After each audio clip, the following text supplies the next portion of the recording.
Hello friends, welcome to my sweety சமையல். இன்றைக்கி நம்ம சமையலில் ஒரு சைடிஷ் தான் பார்க்க போகிறோம். இது எல்லா வித சாதத்துக்குமே டேஸ்ட் அட்டகாசமாக இருக்கும், டிஃப்ரெண்ட்டான டேஸ்ட்டாகவும் இருக்கும். இப்போ எப்படி செய்யுதுன்னு பார்க்கலாம் வாங்க.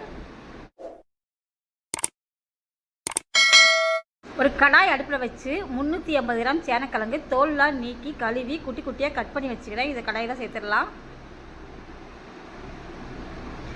அரை ஸ்பூன் மஞ்சத்தூள் போட்டுடலாம். அரை ஸ்பூன் கல்லுப்பு போட்டுடலாம். சின்ன நெல்லிக்காய் சைஸ் புளி கரைச்சி ஃபில்டர் பண்ணி வச்சுருக்கிறேன், அதையும் ஊற்றிடலாம். இப்போ இந்த காய் முழுகிற அளவுக்கு தண்ணி ஊற்றிடலாம். இப்போ ஒரு முறை மிக்ஸ் பண்ணி விட்டுக்கலாம்.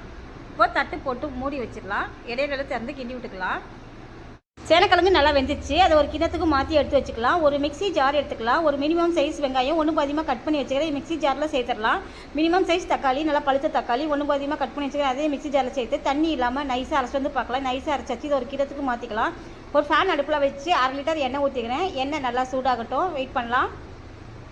நல்லா சூடாயிடுச்சு. நம்ம வேக வச்சு எடுத்து வச்சுக்கிற கருணக்கிழங்கு இந்த எண்ணெயில் போட்டலாம். ஒரு 2 நிமிஷம் மட்டும் அந்த எண்ணெயிலே நல்லா பொரிச்சு எடுக்கலாம். அப்போ தான் மொறு நல்லா சாப்பிட்றதுக்கு டேஸ்ட்டும் அருமையாக இருக்கும். இப்போ இது நல்லா பொரிஞ்சிருச்சு. இது ஒரு கிணத்துக்கு மாற்றி வச்சிடலாம். 4 டேபிள் ஸ்பூன் எண்ணெய் மட்டும் ஊற்றி வச்சுருக்கிறேன். எண்ணெய் நல்லா காஞ்சிருக்குது. அரை ஸ்பூன் கடுகு, அரை ஸ்பூன் சோம்பு, அரை ஸ்பூன் சீரகம் போட்டலாம். நல்லா பொரிஞ்சிருச்சு. நம்ம அரைச்சி வச்ச வெங்காயம் தக்காளி பேஸ்ட்டையும் நல்லா போட்டலாம். எண்ணெயிலே நல்லா வதங்கட்டும். எண்ணெயிலே நல்லா வதங்கிருச்சு. 1/2 ஸ்பூன் மிளகாத்தூள் போட்டலாம். நம்ம மஞ்சத்தூள் ஏற்கனவே கிழங்கு வேக வச்சதுனால அதில் போட்டதுனால இப்போ மஞ்சத்தூள் போட தேவையில்லை. இதுக்கு தேவையான அரை ஸ்பூன் உப்பு போட்டலாம். இப்போ இது எல்லாத்தையும் எண்ணெயிலே ஒரு நிமிஷம் நல்லா வதக்கிக்கலாம். எண்ணெய் நல்லா வதங்கிருச்சு. நம்ம வேக வச்சு பொரிச்சு வச்ச சேனக்கிழங்கையும் போட்டலாம். இப்போ இது எல்லாம் நல்லா மிக்ஸ் பண்ணிக்கலாம்.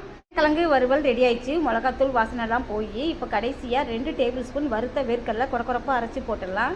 இப்போ இது நல்லா மிக்ஸ் பண்ணிக்கலாம். நல்லா மொறுமொறுன்னு வேர்க்கடலையோடு சேர்த்து சாப்பிடும்போது டேஸ்ட் ரொம்ப அருமையாக இருக்கும். ஒரு புதுமையான சுவையில் நீங்களும் செஞ்சு பாருங்கள். இந்த வீடியோ பிடிச்சிருந்தா உங்கள் ஃப்ரெண்ட்ஸ் ரெடியாக இருக்கும், நிறைய ஷேர் பண்ணி ஒரு லைக் பண்ணுங்கள்.